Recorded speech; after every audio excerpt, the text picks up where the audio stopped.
Hi everybody, I hope you're having a great day out there today. Okay, so working with PE11 design is great. I'm learning so much more about it, and I'm learning so much more about my sewing machine at the same time. But the other day I was sewing out multiple badges for the end of the school year, okay? All of these, and this is my largest hoop that I have. And if I had just taken the time to do one step before I transferred the design over to the machine and started sewing, I would have saved a lot of heartache, okay, in doing this. So I'm going to take you over to the laptop and show you what happened, okay?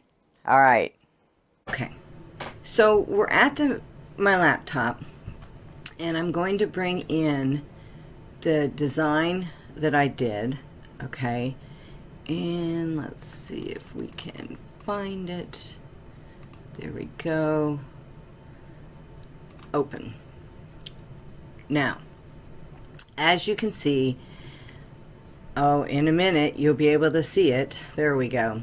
All right, so I had all my patches on here, and I had gone ahead and grouped them and had a little issue on the side with where everything was being placed, okay? But I managed to get it so that I had my placement stitch stitching out, then I had my tack down stitch, then I had all the black lettering and the satin stitch, and then I had my last stitch, which goes around the edge on the outside. Okay, the one step I wish I had done before I transferred it over to the Luminaire was this right here, the Stitchsimulator. Okay, I didn't realize how important this little button was going to be until the next day when I was so frustrated and came back to fix my design. All right, watch what happens when I hit this button. As you can see, my item is stitching out. Oh, there it is down here. Now it's going to go here.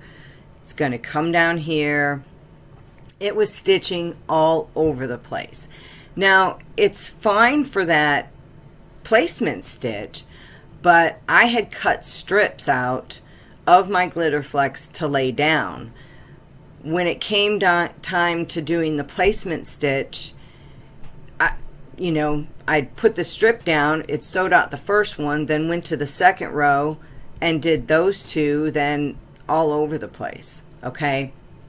So you have to ignore my screen. I'm not quite sure what's going on here. But it really got chaotic as far as just trying to figure out, okay, where's it going to go next? Where's it going to go next? And why somehow it messed up when I was setting it up. So this button right here is extremely important. Whenever you do, if you're going to do multiple badges, if you're going to do multiple designs or something like that, to hit that Stitchsimulator button so you know how things are going to stitch out, okay? Now, let's go up here. I'm going to bring in the other one. I finally came in here, and it was my fault, one, for how I had, let's go back, for how I had done the other 11 patterns. What I did was I took the first one, and I have them all grouped together. Let me ungroup them. I took the first one and I just copied it 11 times, and then I went ahead and put it down on the screen. Okay, so I took this first one and made a copy of it. Let's see if we can do this. And for some reason everything is slow today. I duplicated it. There we go. And then I went ahead and I moved it. I had 11 duplications. I moved them all in a row, and then I went ahead and I did my color sorting, which for some reason did not color sort it the way I wanted it to. So I had to come over here and group some, move them up where they needed to go. So I would have all the yellow, all the red, then all the black, and then all the green. Okay. So when I came into, I went ahead and I changed it, but I also did the grouping different. Okay. Let me open up this one.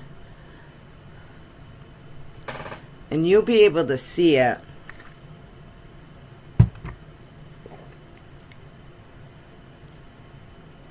And we're slow as ever today. Okay. So now on this one, if I do the Stitchsimulator, it's going to do each row, one right next to another, okay? Which is going to make it so much easier for me to lay down that glitter flex, have the whole row done, and I don't have to worry about it, okay? So when I grouped them this time, what I did was, I can go ahead and stop this, and it's going to take forever.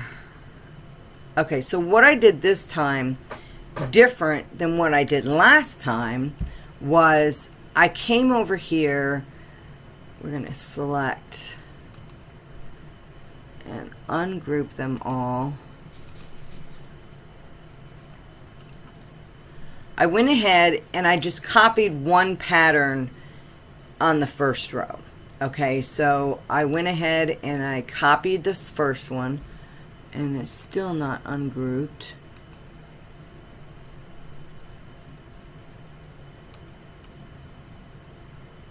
Oh, I see what I did. Okay. Now let's see if I've got it right this time. Nope. I grouped them. The way I grouped them is what's happening now. But, so I came up here, I did the first one, duplicated it, put it over here. Then I duplicated this one and put it here. Okay. When I was finished and I had my row, I went ahead and I brought that row together just like this, grouped them together, okay, then I duplicated it to get my second row, okay. Once I was done with that, I went ahead and I grouped all of these to get my third row and my fourth row. So then when I came over here to do the color sort, it worked like a charm, okay. Now if I go here and I stitch it out, it's going to be the way I need it to be, okay. I hope that makes sense. The biggest takeaway was, if I had done the Stitchsimulator before I sent it over to the machine, I would have seen what was going on here before I ever got over there, and I would have been able to correct it here first before I sent it over to the machine. Okay, so right now we're going to go over to the machine and I'm going to show you how you can do the Stitchsimulator there, in case maybe you don't have PE11 and you've just done everything on your machine. Okay, so let's head on over there.